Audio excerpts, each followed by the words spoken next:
Good afternoon, guys. We are back again with another session of Youth Diplomacy Forum. And I would like to congratulate everybody. So let us start with our first speaker. And I would like to request Professor Dr. Muhammad Riaz. He has been the HOD of International Relations in National University of Modern Languages. And let me just give a brief intro to him. He has done his PhD from University of Romania, and the major area of his expertise are politics of European Union, the international politics of Middle East, and cybersecurity. So I would like to invite welcome on board, and please proceed with our today's topic, that is international community's response.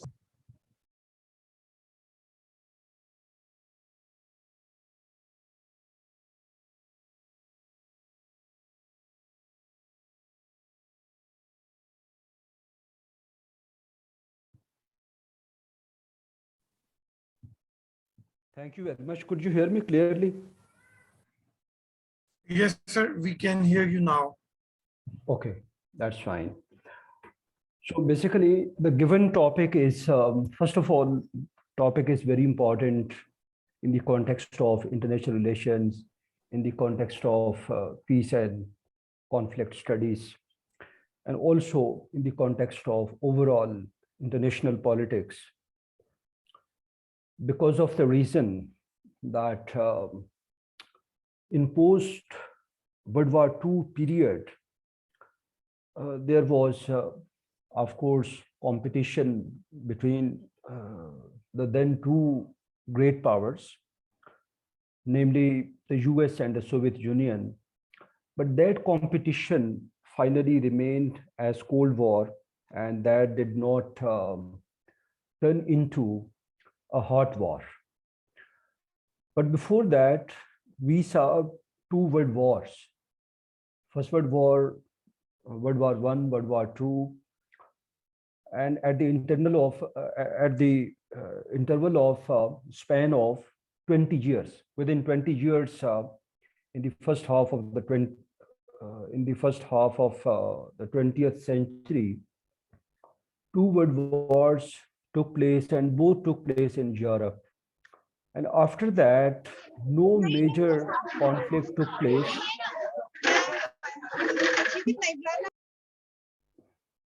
No major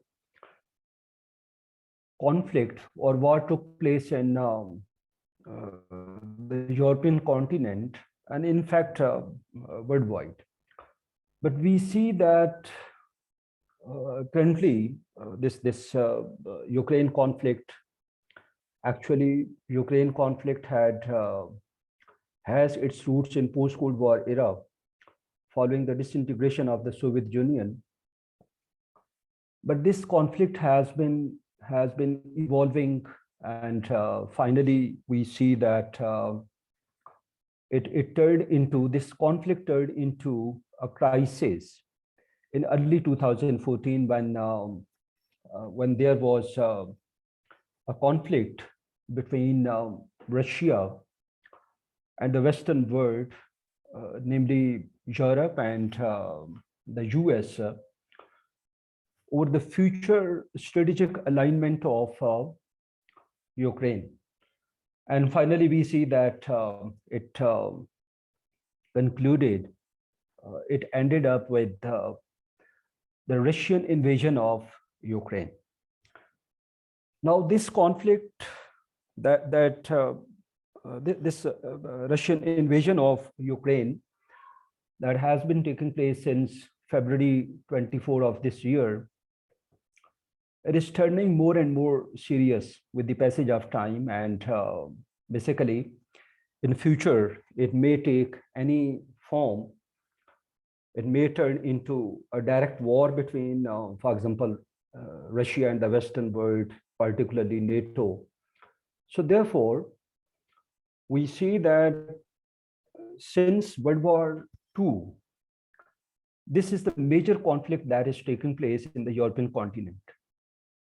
And it is taking place in a dangerous way. Both sides, namely Russia and the Western world, Europe, as well as the US, they have major stakes in the conflict, in the war, and therefore, potentially war may take some serious or dangerous direction in future as well, possibly, potentially. Right now, of course, it has not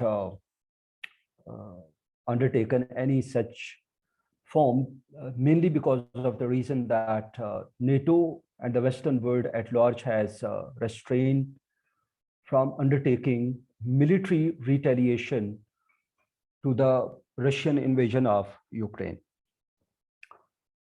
Well, the given topic is international community's response to this conflict, Ukraine war or Ukraine conflict.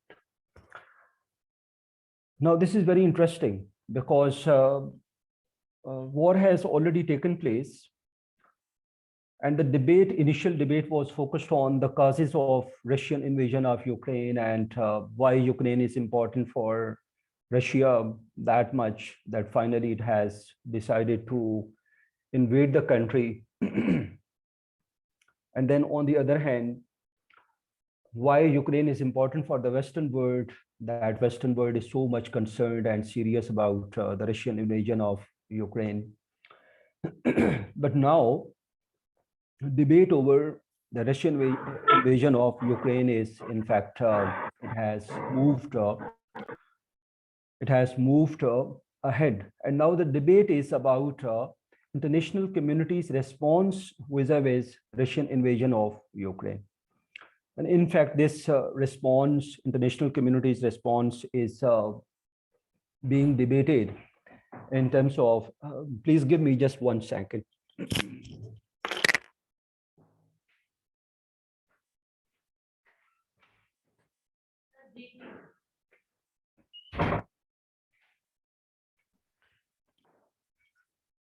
So, international community's response to Russian invasion of Ukraine is being debated in 2 terms. First of all, in terms of unity of international community's response to this conflict, and secondly, in terms of effectiveness of this response to this conflict. So therefore, international community's response to Ukraine conflict or Ukraine war can be divided into 2 types, into 2 categories. Means, in fact, in this case, in this regard, international community can be divided into 2 types. First is international Western community, and in simple words, it is Western world. And secondly, it is international community at large, including third world, developing countries, and Western world, of course.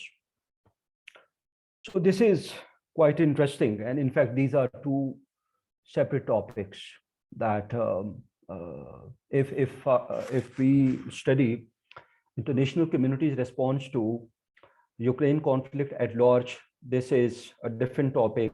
And particularly within this topic, if we focus just on international community comprising third world and developing world, in other words, we use a term in international relations, Afro-Asian world. Afro-Asian words means African continent and the Asian continent. So their response is entirely different to this conflict, mainly because of the reason. Let me spend a few minutes on this this side of international community's response, because ultimately the response of Afro-Asian world is important, but not of immediate importance, because of the reason that finally it is the Western world's response to Ukraine conflict that matters the most. So this is very interesting, but at the same time, it is very interesting to study and to understand Afro-Asian world's response to Ukraine conflict. Now, Afro-Asian world this is in fact the term that is that has increasingly been used in recent years, and actually it is linked with the debate of the decline of the Western world, particularly in comparison with the Eastern world, because there is a debate that the US-led Western world has been declining for a couple of years, particularly since the beginning of this century. And on the other hand, we see that Afro-Asian world, or the Eastern world, led by China, it has been rising. So therefore, this is quite interesting to understand this kind of context, larger context of international politics, world politics, to understand Afro-Asian world's or developing world's response to the Ukraine conflict. We see that with the passage of time, when US-led Western world is declining, relatively declining, not in absolute terms, and Afro-Asian world is rising. At the same time, the importance of economic, political, security, and diplomatic importance of Afro-Asian world is also increasing. This means that major countries or major economies in the Afro-Asian world, they are very important for the third world, for the developing countries, and they cannot be ignored politically and economically. And among those countries, of course, China is there, Russia is there, India is there, South Africa is there.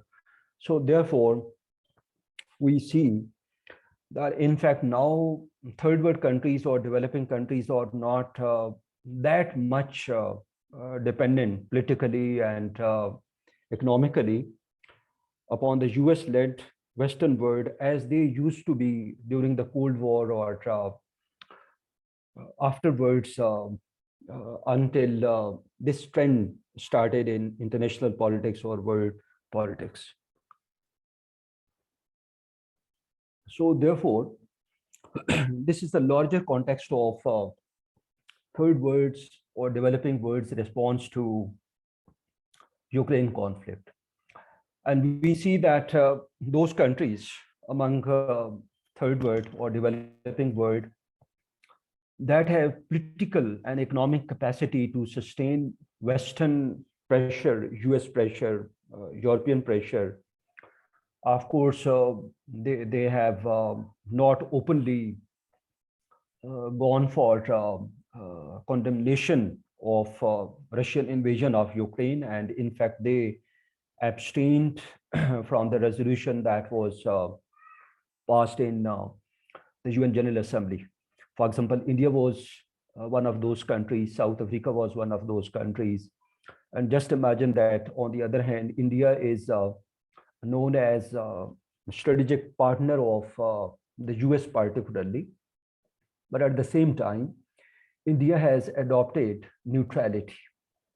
Why? Because it can economically undertake this course of action. Pakistan cannot undertake this course of action. Pakistan tried to undertake this course of action because of our economic and political, particularly economic dependence on the Western world in the form of FATF, because our case, we are in the gray list of FATF, and then we are dependent for IMF debt.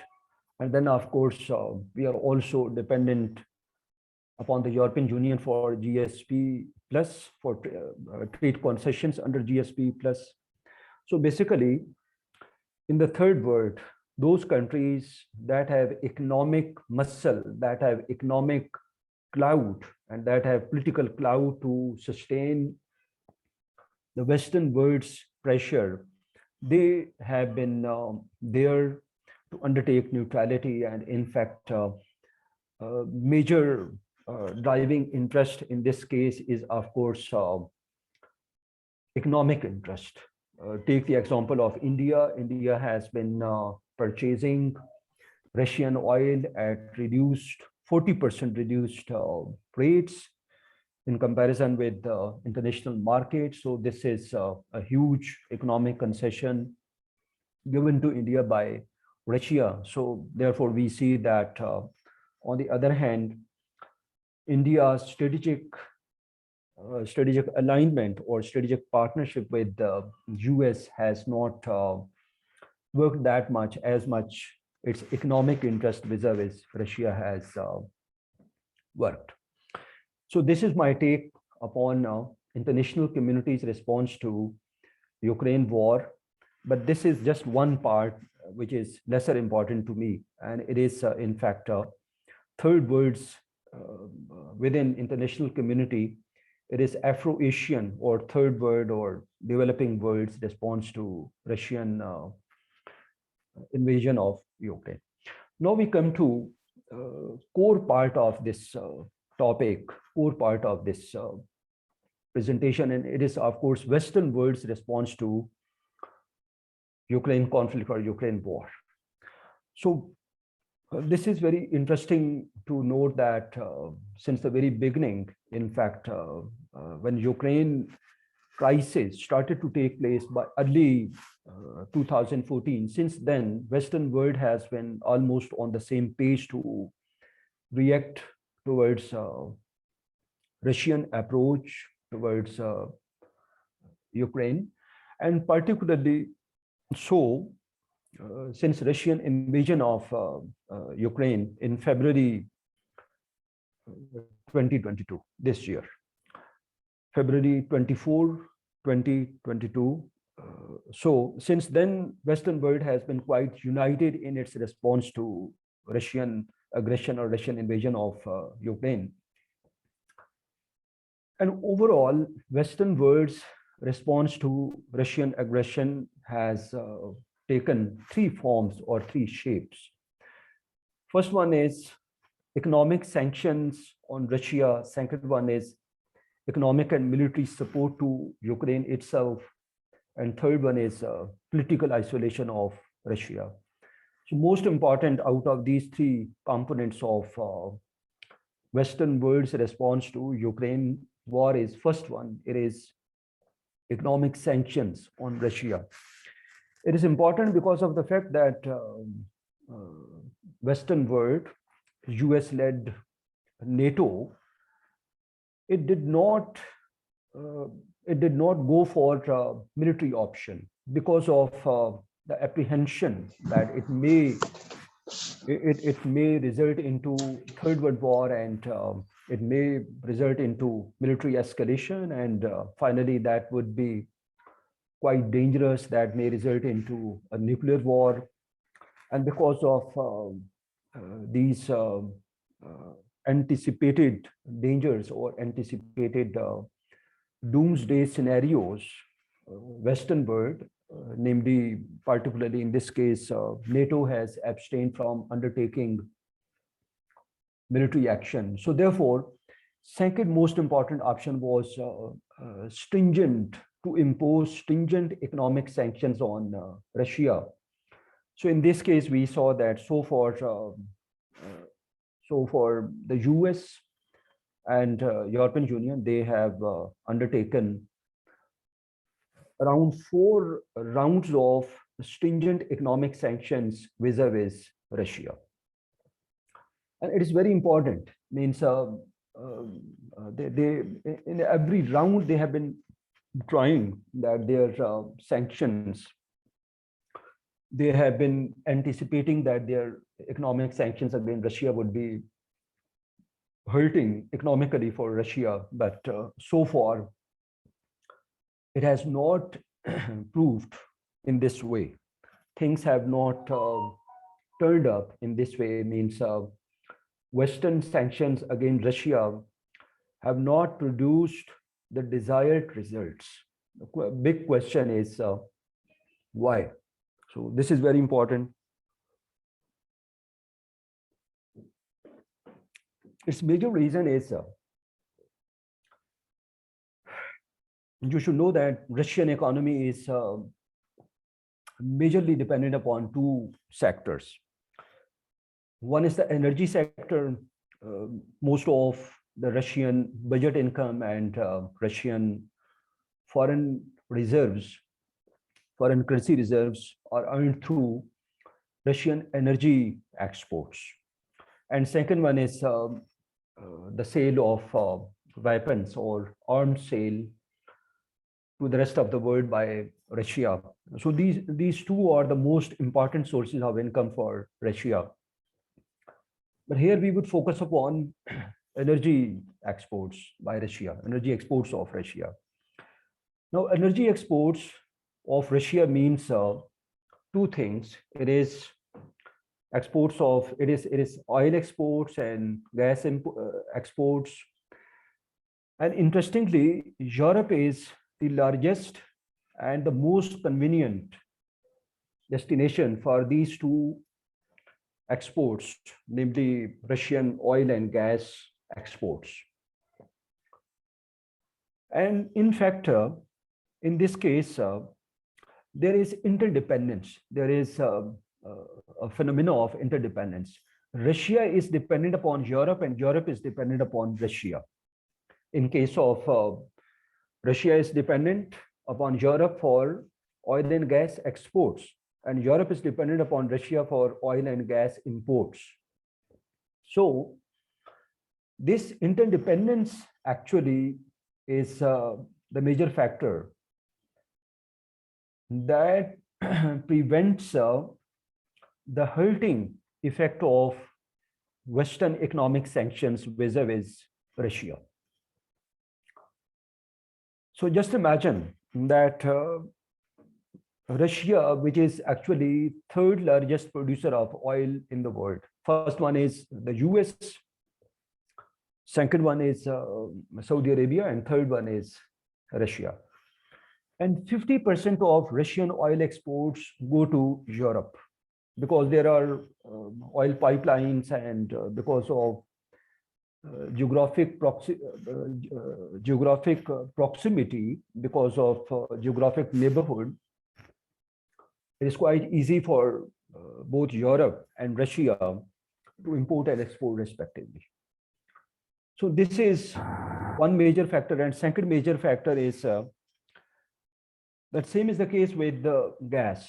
Europe is badly dependent upon Russian gas to import Russian gas.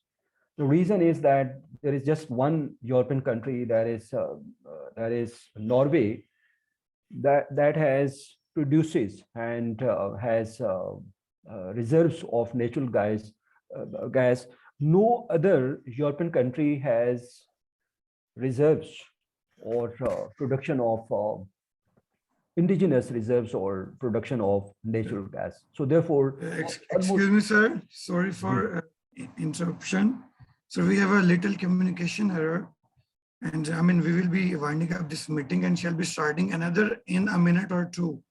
So okay. I'll be just another link. So we'll be heading back after 2 minutes. Okay, that's fine. Join after 2 minutes. Thank you, sir, for understanding.